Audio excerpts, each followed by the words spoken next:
हाय दोस्तों, 8 बज चुके हैं। जैसे कि आप सभी को पता है, हर शाम 8 बजे हम इंडियन मिस्ट्री चैनल पे लाइव क्लास लेते हैं। जैसे कि आप सभी को पता है, संडे के दिन हमारा होता है भाई मॉडल टेस्ट पेपर, जहां 50 क्वेश्चन होगा। 15 जीके का होगा, 15 जनरल साइंस का होगा, 15 मैथ का होगा और 5 जो होगा वो रीजनिंग का क्वेश्चन होगा। ठीक है, जो मेरे साथी हो लगातार मेरे से मतलब क्लास कर रहे हो, उन लोगों के लिए बोल रहा हूँ आपको भाई 45 प्लस मारना है। और जो बच्चे नए हो उनको बोल रहा हूँ भाई आप अगर 40 प्लस मारते हो तो बहुत ही अच्छा होगा। ठीक है, अगर आप 45 प्लस मेरे बच्चे मारोगे तो मान के चलना इस दुनिया में कोई नहीं होगा जो इस साल आपको फौजी बनने से रोक सकेगा भाई। ठीक है, बहुत ही अच्छे से आपको एकदम क्वेश्चन जैसे कि ओरिजिनल जीडी के एग्जाम होता है सेम उसी लेवल का हमने आज इंक्लूड किया है। तो कोशिश करना मेरे जो बच्चे हैं वो 45 प्लस मार पाओगे तो मान के चलना आपका फौजी का वर्दी मिल जाएगा, इसी साल मिल जाएगा। और जो बच्चे नए हो उनको 40 प्लस मारना ही पड़ेगा मेरे भाई। ठीक है, तो बढ़ते हम आज की फर्स्ट क्वेश्चन की ओर। जीके के 15 क्वेश्चन होगा जहां आपको 30 मार्क्स मिलेगा। ठीक है, तो बढ़ते हम जीके के फर्स्ट क्वेश्चन की ओर। तो फर्स्ट क्वेश्चन बहुत ही अच्छा क्वेश्चन पूछा है कि GATT समझौता कब अस्तित्व में आया था, आपको बताना है। तो GATT अस्तित्व में आया था 1948 में आया था, यानी कि 1948 में आया था। ठीक है, यानी कि ऑप्शन बी हो जाएगा इसका राइट आंसर। और देखो, प्लानिंग कमीशन स्टैब्लिश हुआ था भाई 1950 साल में हुआ था, जवाहरलाल नेहरू के नेतृत्व में। और एक चीज़ मैं आपको क्लियर कर दूं, आज हम ऑप्शन वाइज डिस्कस नहीं करेंगे वरना वीडियो जो है वो बहुत लंबा हो जाएगा। ठीक है, तो बढ़ते हम सेकंड नंबर क्वेश्चन की ओर। सेकंड नंबर क्वेश्चन पूछा है कि इनकलाब जिंदाबाद स्लोगन किसके द्वारा दिया गया था। तो इनकलाब जिंदाबाद जो होगा वो भगत सिंह के द्वारा दिया गया था, यानी कि ऑप्शन सी हो जाएगा इसका राइट आंसर। और बाकी किसने क्या दिया था, हमने भाई हमारे पीडीएफ में है, टेलीग्राम ग्रुप में आपको फ्री में पीडीएफ मिल जाएगा। टेलीग्राम ग्रुप का लिंक जो होगा वो डिस्क्रिप्शन में है और फर्स्ट कमेंट में भी पिन किया होगा। ठीक है, इसका देख लेना। तो बढ़ते हम 3 नंबर क्वेश्चन की ओर। 3 नंबर क्वेश्चन पूछा है how many Vedas are there. Veda कितने हैं आपको बताना है। तो आप सभी को जैसे पता है ऑप्शन ये, यानी कि 4 वेद होता है। ठीक है, तो बढ़ते हैं 5 नंबर क्वेश्चन की ओर। 5 नंबर क्वेश्चन पूछा है कि 8 ईयर प्लान कब हुआ था, आपको बताना है।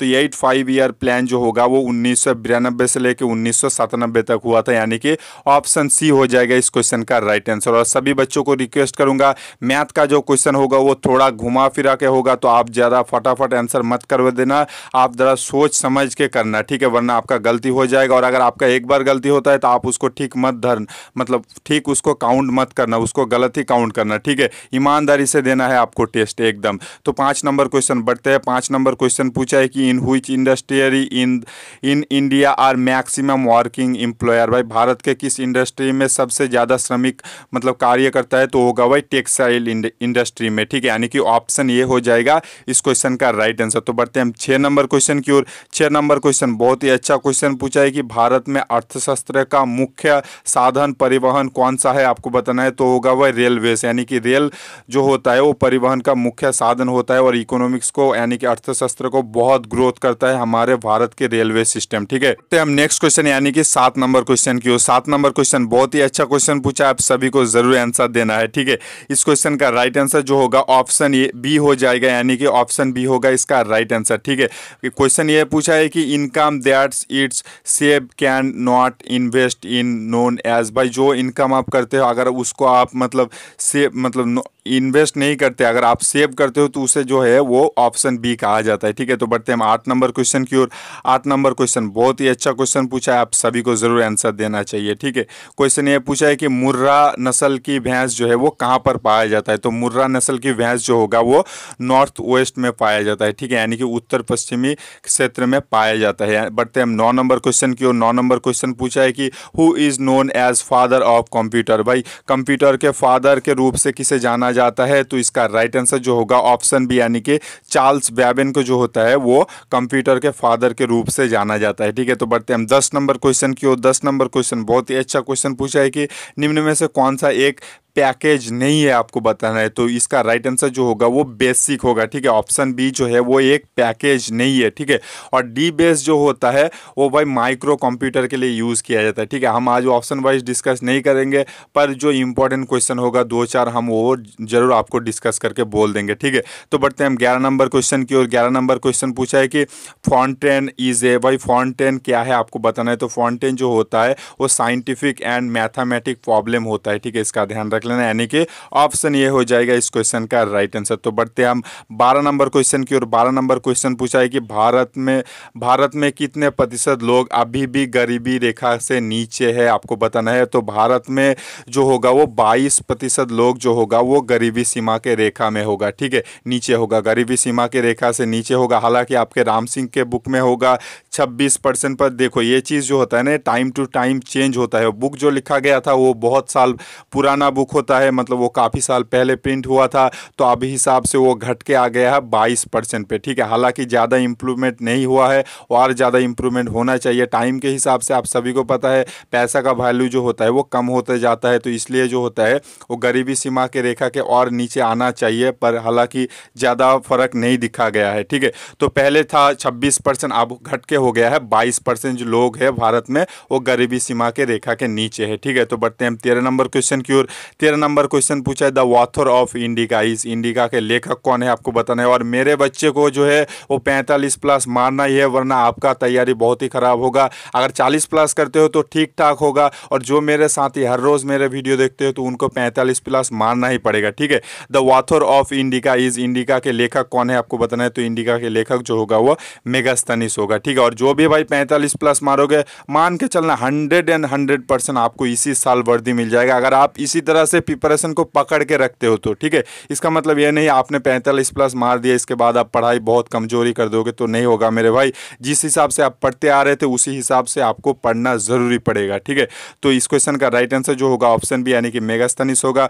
तो बढ़ते हम 14 नंबर क्वेश्चन की ओर। 14 नंबर क्वेश्चन पूछा है कि मतलब देखो सैलारगोंग कहाँ पर है स्थित है, आपको बताना है। तो सैलारगोंग जो होगा वो हैदराबाद में स्थित होगा, ठीक है, यानी कि ऑप्शन ही हो जाएगा इस क्वेश्चन का राइट आंसर। और सभी बच्चों को रिक्वेस्ट करूंगा अपना आंसर जो है वो लाइव चैट में जरूर करें, ठीक है। तो बढ़ते हैं हम 15 नंबर क्वेश्चन की ओर, आज की जीके का लास्ट क्वेश्चन की ओर, ठीक है। तो लास्ट क्वेश्चन बहुत ही अच्छा क्वेश्चन पूछा है। भारत निम्न में से किसका सदस्य नहीं है, आपको बताना है। बहुत ही अच्छा क्वेश्चन पूछा है कि India is not a member of which following, निम्न में से किसका भारत जो है वो सदस्य नहीं है, ठीक है। बहुत सारे बच्चे यहाँ ऑप्शन डी करके आ जाएगा नॉन ऑफ दिस, पर आपको एशियन का तो मालूम है, पर एपिक का जो है वो भी भारत एपिक का भी सदस्य नहीं है, ठीक है। एशियन का तो नहीं आप सभी को पता है, पर एपिक का जो होगा वो भारत सदस्य नहीं होगा, यानी कि ऑप्शन ये होगा इस क्वेश्चन का राइट आंसर। और सार्क नाम ये सब का जो है वो भारत एक सदस्य है, ठीक है।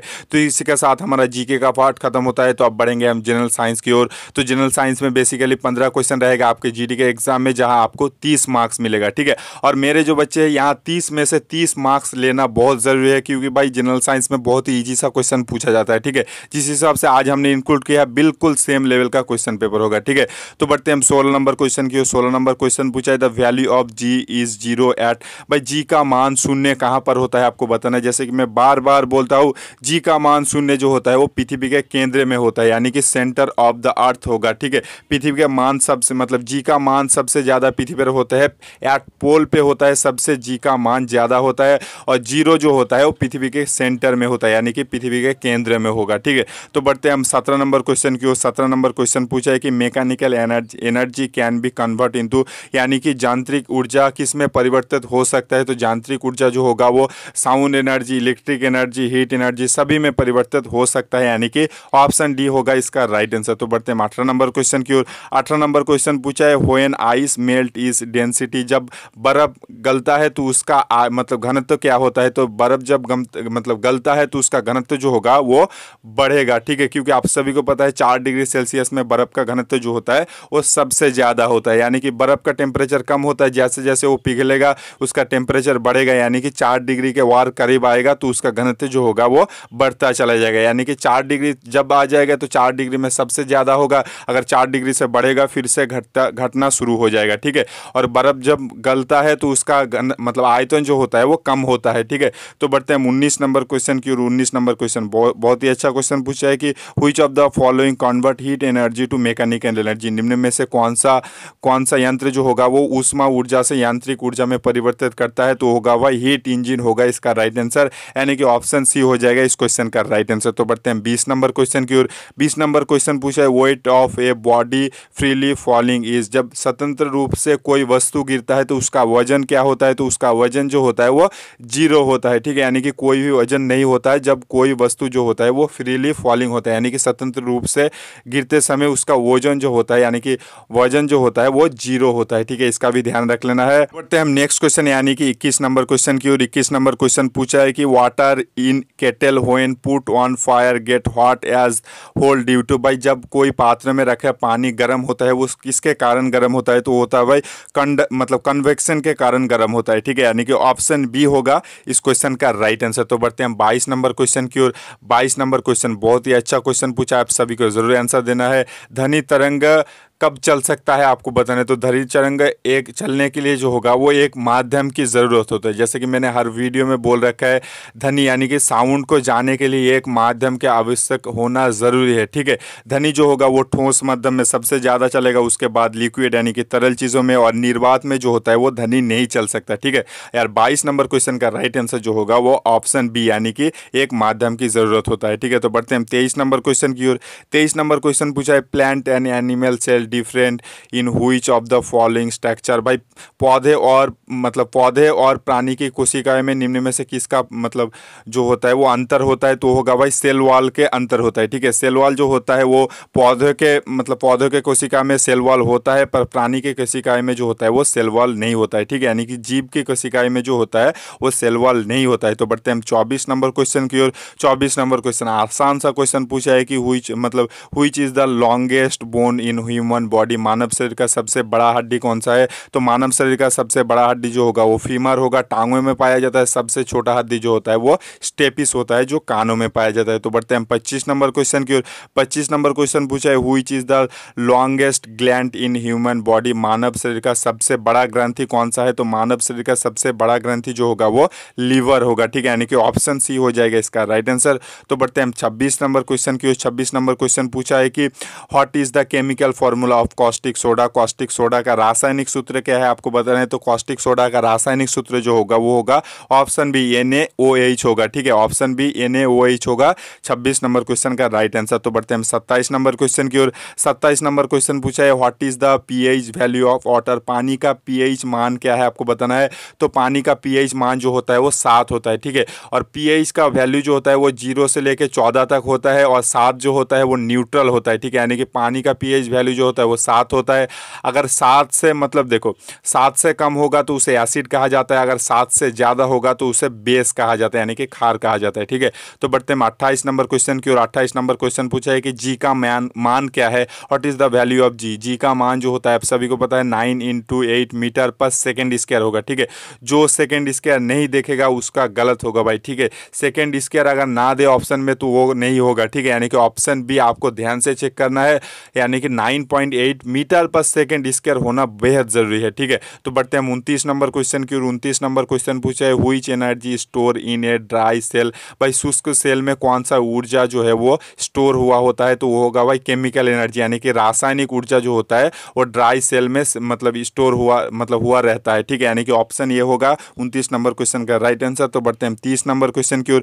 30 नंबर क्वेश्चन पूछा है which is the lightest element. सबसे हल्का एलिमेंट कौन सा है आपको बताना है। तो सबसे हल्का जो होगा वो हाइड्रोजन होता है, क्योंकि हाइड्रोजन जो है ना वो प्यूरिटिक टेबल में फर्स्ट आता है। हाइड्रोजन, हीलियम, लिथियम, बेरिलियम ऐसा करके आता है, तो हाइड्रोजन जो होता है वो फर्स्ट में आता है, इसलिए सबसे हल्का भी होता है। ठीक है, इसी के साथ हमारा भाई जनरल साइंस का पार्ट भी खत्म होता है। अब बढ़ेंगे हम मैथ की क्वेश्चन की ओर। और एक चीज़ बोल दो भाई, हमारे मैथ सर जो सुबह 10 बजे क्लास लेते हैं आप ज़रूर उसको अटेंड करो। और मैथ सर का एक और भी चैनल है, तो प्लीज़ यार वहाँ जो थोड़ा हाई लेवल का वो क्वेश्चन वगैरह करवाता है, तो आप जिन बच्चों को जाना ज़रूरी है कि लगता है आपको थोड़ा हाई लेवल का प्रैक्टिस करना चाहिए, तो आप नीचे डिस्क्रिप्शन में लिंक दिया है, सर का चैनल का लिंक दिया है, आप ज़रूर जाओ और सर के चैनल पे पढ़ो, क्योंकि यार वहाँ ना थोड़ा हाई लेवल का पढ़ाते हैं वो सर। ठीक है, तो डिस्क्रिप्शन में फर्स्ट लिंक जो होगा वो सर का चैनल का लिंक होगा, आप ज़रूर विजिट करो। वहाँ अच्छे अच्छे मैथ बहुत सारे चीज़ भी करवाते हैं वो सर, तो उनके चैनल पे ना थोड़ा हाई लेवल का होता है। जो सुबह 10 बजे हमारे चैनल पे मैथ का क्लास लेते हैं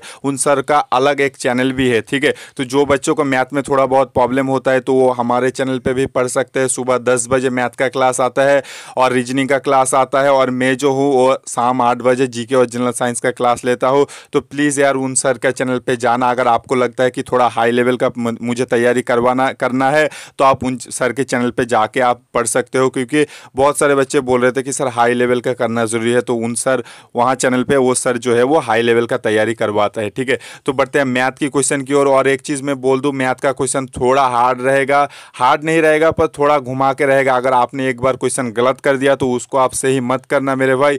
एक बार फर्स्ट टाइम में जो हो गया वो हो गया, ठीक है, क्योंकि हमने उसी तरह से इंक्लूड किया कि अगर आप मतलब थोड़ा इसको ध्यान से नहीं करोगे तो फर्स्ट टाइम में आप गलती कर बैठोगे। ठीक है, तो बढ़ते हैं हम 21 नंबर क्वेश्चन की ओर, मैथ की फर्स्ट क्वेश्चन की ओर। मैथ की फर्स्ट क्वेश्चन पूछा है, what is the square root of 501264। भाई इसका वर्गमूल क्या है आपको बताना है, तो इसका वर्गमूल जो होगा वो 708 होगा। ठीक है, क्योंकि 708 को अगर आप 708 से मल्टीप्लाई करोगे तो ये आ जाएगा। और स्क्वायर रूट सभी हमने मैथ क्लास में इंक्लूड कर दिया है। जिन्होंने अभी तक नहीं देखा भाई हमारे चैनल पे जाके मैथ का सारा वीडियो जो है देख लेना, आपको मैथ के एक भी क्वेश्चन में डाउट नहीं रहेगा मेरे भाई। ठीक है, तो बढ़ते हैं 32 नंबर क्वेश्चन की ओर। 32 नंबर क्वेश्चन भी बहुत ही अच्छा क्वेश्चन पूछा है। आप देख पा रहे हो 6:14 इक्वल टू 39:x, यानी कि x का मान कितना होगा। तो इस तरह का क्वेश्चन को आपको कुछ नहीं करना है, बस 6/14 इक्वल टू 39/x करना है और x का वैल्यू निकाल लेना है। ठीक है, जैसे कि आप देख पा रहे हो हमने करके रख दिया आपके लिए। तो x इक्वल टू कितना होगा, 39 × 14/6 होगा। 6 को अगर आप 3 से कटोगे तो नीचे 2 आएगा, ऊपर आएगा 13, और 2 से 14 को कटोगे तो 7 आएगा। ठीक है, 7 × 13 कितना होगा, 91, यानी कि ऑप्शन सी हो जाएगा इस क्वेश्चन का राइट आंसर। तो बढ़ते हैं 33 नंबर क्वेश्चन की ओर। 33 नंबर क्वेश्चन पूछा है कि क्वाट 0 डिग्री का मान कितना है आपको बताना है। तो क्वाट 0 डिग्री का मान जो होगा वो इन्फिनिटिव होगा, यानी कि ऑप्शन सी होगा इसका राइट आंसर। और एक चीज़ बोल दो, tan 45 डिग्री का मान जो होता है वो 1 होता है। ठीक है, तो बढ़ते हैं हम 14 नंबर क्वेश्चन की ओर। 14 नंबर क्वेश्चन पूछा है कि 250 डिग्री को रेडियन में कितना होगा। ठीक है, 250 डिग्री जो है उसको अगर आप रेडियन में कन्वर्ट करोगे तो कितना आएगा। ठीक है, जैसे कि मैंने पिछले वीडियो में बोला था कि अगर आपको कोई डिग्री का मान दिया है, अगर आपको उसको रेडियन में रेडियन में कन्वर्ट करना है तो π/180 से अगर आप उस एंगल को मल्टीप्लाई कर दोगे तो हो जाएगा उसका आंसर। ठीक है, तो 250 × π/180, तो 0 0 कट जाएगा तो कितना आएगा, 25 π/18, यानी कि ऑप्शन ये होगा इसका राइट आंसर। तो बढ़ते हैं हम 35 नंबर क्वेश्चन की ओर। 35 नंबर क्वेश्चन पूछा है कि 2/3 इक्वल टू कितना होगा। तो बहुत ही आसान सा क्वेश्चन लगता है पर बहुत सारे बच्चे ये क्वेश्चन भी गलत करते हैं। तो 2/3 जो होता है, देखो 3 बाहर लिखना पड़ेगा आपको, अंदर जो होगा वो 2 लिखना पड़ेगा, पॉइंट के लिए 1 0 आएगा, तो 6 बार दोगे तो 18 आएगा। ठीक है, तो भाई 18 के अगर आप 20 से 18 को निकालोगे तो 2 आएगा, तो उसके पॉइंट के लिए 1 0 और, तो नीचे आप फिर से 6 जाएगा तो फिर से 18 आएगा, ऐसे करके चलता रहेगा। तो कितना होगा भाई, लगभग 0.66 होगा इसका राइट आंसर, यानी कि ऑप्शन सी होगा इसका राइट आंसर। तो बढ़ते हैं हम 36 नंबर क्वेश्चन की। 36 नंबर क्वेश्चन पूछा है कि HCF ऑफ भाई 145 180 192, बहुत ही अच्छा क्वेश्चन है। तो इसका आपको HCF यानी कि हाईएस्ट कॉमन फैक्टर निकालना है। तो इसका राइट आंसर जो होगा, बहुत सारे बच्चे ऑप्शन सी जो मेरे बच्चे बोल रहे हो ना, आप भाई रटने वाला चीज़ मैथ में मत लगाओ। जो बच्चे ऑप्शन सी बोल रहे हो भाई, रटने वाला चीज़ नहीं है मैथ। ठीक है, मैथ को अगर आपको समझना होगा, राम सिंह के सेम क्वेश्चन है, 145 के जगह 144 दे रखा है और उसका आंसर होता है 12। ठीक है, पर बहुत सारे बच्चे यहाँ रट लेते हैं तो 12 कर देते हैं, पर 12 नहीं होगा मेरे भाई। 145 दे रखा है, उसको भी आपको ठीक से चेक करना है। तो 145 180 192 का जो होता है वो 0 आएगा, हाईएस्ट कॉमन फैक्टर, यानी कि option D none of this होगा इस क्वेश्चन का राइट आंसर। ठीक है, तो हम नेक्स्ट क्वेश्चन की ओर। नेक्स्ट क्वेश्चन बहुत ही अच्छा क्वेश्चन पूछा है कि 37 नंबर क्वेश्चन। इसका आपको फॉर्मूला, जाहिर सी बात है नॉर्मल सा फॉर्मूला पूछ लिया तो इसके बारे में मैं ज़्यादा डिस्कस नहीं करूंगा। इसका राइट आंसर जो होगा ऑप्शन ए होगा, क्योंकि भाई x³ - 2y तर होल क्यूब होता है। तो अगर 2y को अगर आप b रखोगे और x को अगर आप a रखोगे तो कितना वो फॉर्मूला आ जाता है, a - 2y a - b × a² + ab 2ab, a² + ab + b² होता है। ठीक है, अगर आप a के मान a के जगह x रखोगे और b के जगह 2y रखोगे तो आ जाएगा। ठीक है, तो बढ़ते हैं 38 नंबर क्वेश्चन की। 38 नंबर क्वेश्चन पूछा है, how many prime number are there between 0 to 100। 0 से लेके 100 यानी कि 0 से लेके 100 के बीच कितना प्राइम नंबर है आपको बताना है। तो 0 से लेके 100 के बीच में जो होगा वो 25 प्राइम नंबर है, इसको आपको याद जरूर कर लेना है। और 0 से लेके 20 के बीच जो होता है वो 8 प्राइम नंबर होता है। ठीक है, और सबसे छोटा प्राइम नंबर जो होता है वो 2 होता है, इसको भी आपको ध्यान रख लेना है। बहुत बहुत ही अच्छा क्वेश्चन था। तो बढ़ते हैं 39 नंबर क्वेश्चन की ओर। 39 नंबर क्वेश्चन पूछा है the sum of the angle of a 6 side polygon. एक छः भुजा बहुभुज का अगर सारे कोण को आप जोड़ोगे तो कितना आएगा आपको बताना। जैसे कि मैंने पिछले वीडियो में बोला था, इसलिए सारा चीज़ आपको सुनना बेहद ज़रूरी है जो ऑप्शन वाइज डिस्कस करता हूँ। तो 6 साइड अगर होगा उसका, अगर आप सारा कोण को जोड़ोगे तो कितना आएगा 720 आएगा, ठीक है। अगर 4 होगा तो कितना आएगा 360। जैसे कि आप सभी को पता है 3 होगा तो अगर किसी बाहु का 3 होगा यानी कि त्रिभुज का जो होता है वो सारा कोण का अगर जोड़ोगे तो 180 होता है, ठीक है। और 5 का होता है 540 और 7 का होता है 90, ठीक है। तो बढ़ते हैं हम 40 नंबर क्वेश्चन की ओर।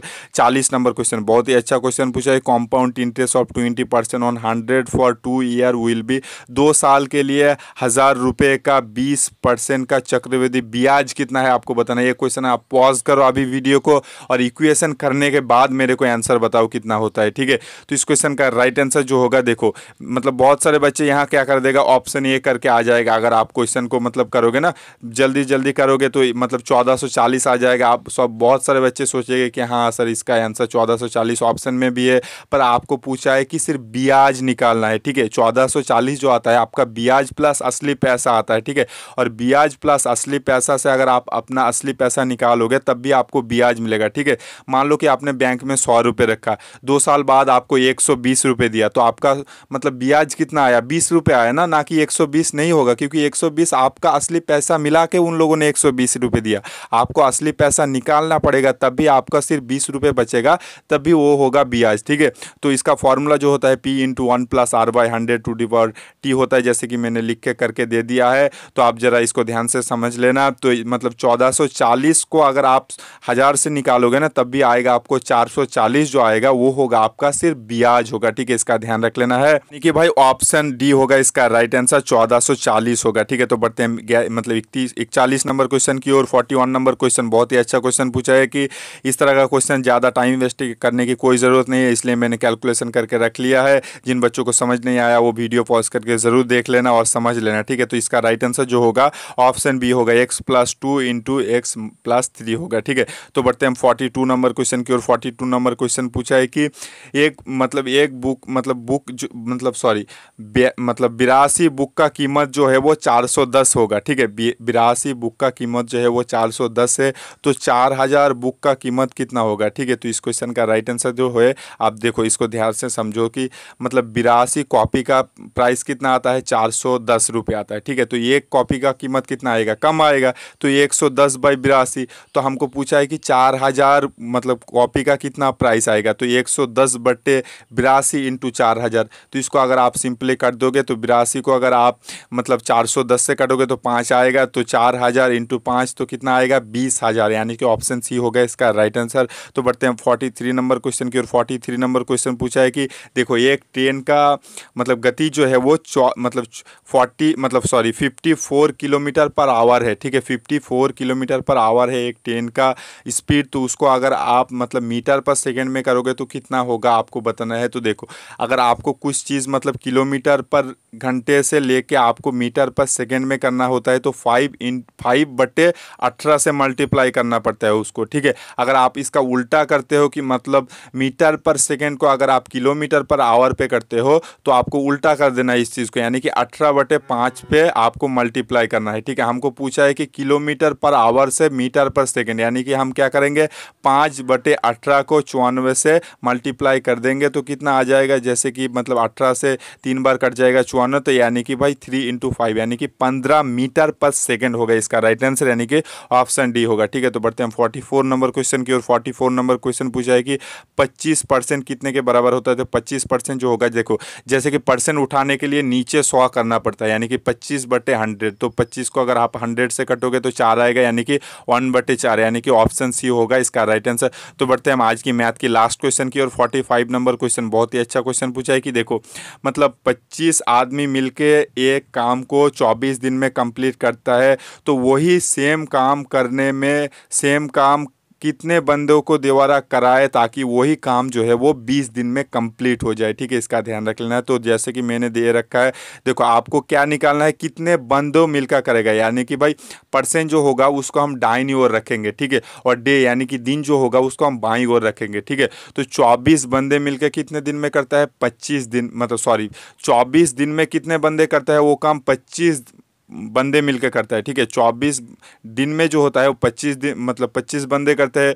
तो एक दिन में करने के लिए आपको कितना बंदे को ज़रूरत पड़ेगा, ज़्यादा बंदे की ज़रूरत पड़ेगा, यानी कि 25 × 24। तो अगर आप सिंपली 20 दिन में करना चाहते हो तो कितना आएगा, 24 × 25 डिवाइडेड बाय 20। तो इसका आपको आंसर आ जाएगा। अगर आप इसको कर दोगे तो भाई 30 हो जाएगा इसका राइट आंसर। ठीक है भाई, ऑप्शन डी होगा इसका right answer. None of this पर 30 लगेगा। ठीक है, 30 बंदों को मिला के काम करवाना पड़ेगा, तब भी जो होगा वो भाई 20 दिन में कंप्लीट होगा। ठीक है, तो इसी के साथ हमारा मैथ का खत्म होता है। अब बढ़ेंगे हम लॉजिकल रीजनिंग की ओर। लॉजिकल रीजनिंग में बहुत ही अच्छा क्वेश्चन पूछा है, मतलब 46 नंबर क्वेश्चन, बहुत ही अच्छा क्वेश्चन पूछा है कि 1, 8, 27, 64, 125, उसके बाद क्या आएगा आपको बताना है। तो देखो जैसे कि आप देख पा रहे हो, 1 का क्यूब कितना होता है, 1, 2 का क्यूब कितना आता है 8, ठीक है, और 3 का क्यूब 27, 4 का क्यूब 64, 5 का क्यूब आता है 125, यानी कि 6 का क्यूब कितना आएगा, 6 का क्यूब जो आएगा 216। तो 216 जो होगा वो ऑप्शन में नहीं है, यानी कि ऑप्शन डी होगा इसका राइट आंसर। तो बढ़ते हैं हम 47 नंबर क्वेश्चन की ओर।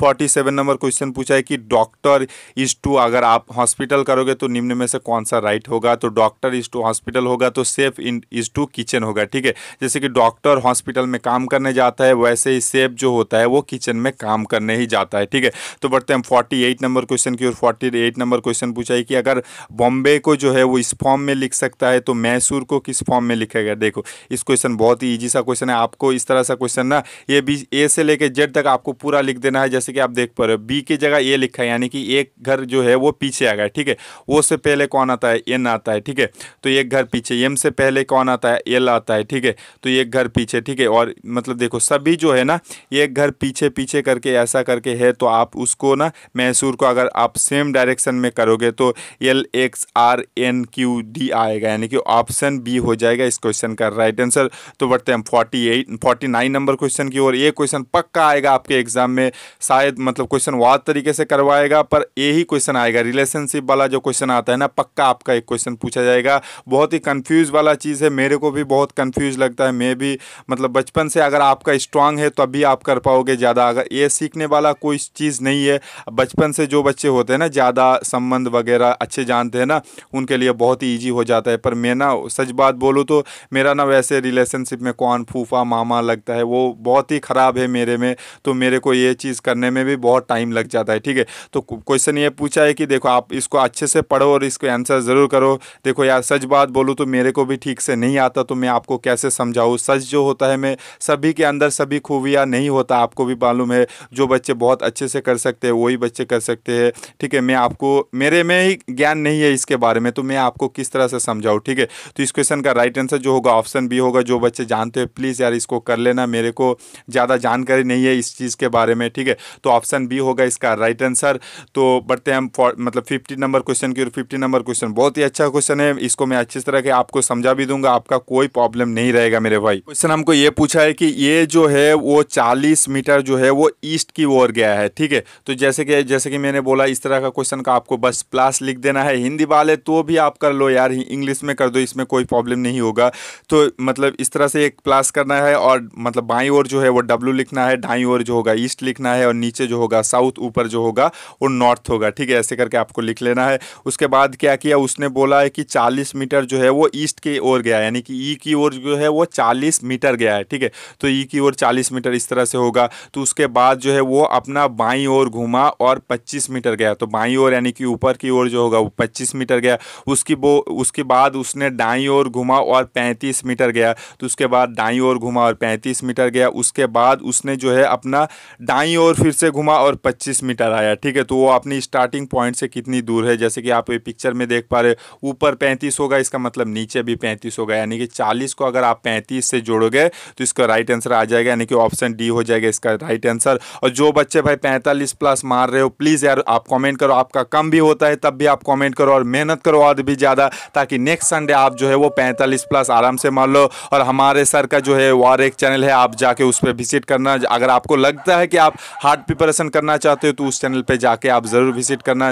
डिस्क्रिप्शन में मैंने लिंक दिया है। और टेलीग्राम ग्रुप में सारा PDF फ्री में मिल जाता है। हर रोज़ हम आपको कुछ ना कुछ PDF देते हैं फ्री में, तो आप ज़रूर टेलीग्राम ग्रुप में जुड़ जाओ। नीचे डिस्क्रिप्शन में भी टेलीग्राम ग्रुप का लिंक होगा और फर्स्ट कमेंट में भी पिन किया होगा, तो आप ज़रूर टेलीग्राम ग्रुप में जुड़ जाओ। और सर की चैनल को भी एक बार फॉलो करो। और सुबह 10 बजे जो होता है वो मैथ का क्लास चलाता है हमारा सर, उसका ही दूसरा चैनल है। तो सुबह 10 बजे हमारे चैनल पे मैथ और रीजनिंग का क्लास देता है, और मैं जो होता हूँ वो शाम 8 बजे GK और जनरल साइंस का क्लास देता हूँ। एकदम आर्मी का आपको कंप्लीट तैयारी करवा देता हूँ। अगर आप चाहते हो कि हमसे हर सुबह 10 बजे पढ़े और हर शाम 8 बजे पढ़े, तो आर चैनल को सब्सक्राइब करने के बाद बाजू में जो बेल आइकन आएगा उसको प्रेस कर देना, ताकि आपका नोटिफिकेशन आ जाए फ़ोन में और आपको इसी साल वर्दी मिल सके हमारे क्लास हर रोज़ फॉलो करके। ठीक है, तो हर रोज़ फॉलो करो हमारे क्लास, बहुत ही अच्छा हम कंटेंट लेके आते हैं। उम्मीद करता हूँ आप अच्छे प्रिपरेशन कर रहे होगे और पढ़ते रहिए, हैप्पी रहिए और घर में रहिए मेरे भाई, क्योंकि फ़ौज का वर्दी लेना इतना आसान नहीं होता, थोड़ा आपको मेहनत ज़रूर करना पड़ेगा। आपका मेहनत जो होगा एक दिन ज़रूर रंग लाएगा और इसी साल रंग लाएगा, अगर आप हमारे साथ रहते हो। चैनल को सब्सक्राइब करने के बाद बेल आइकन ज़रूर दबा देना। आज हम आपसे विदा लेते हैं, कल मिलेंगे पक्का शाम 8 बजे GK और जनरल साइंस के क्लास के साथ, और सुबह 10 बजे जो होगा वो मैथ का और रीजनिंग का क्लास चलेगा।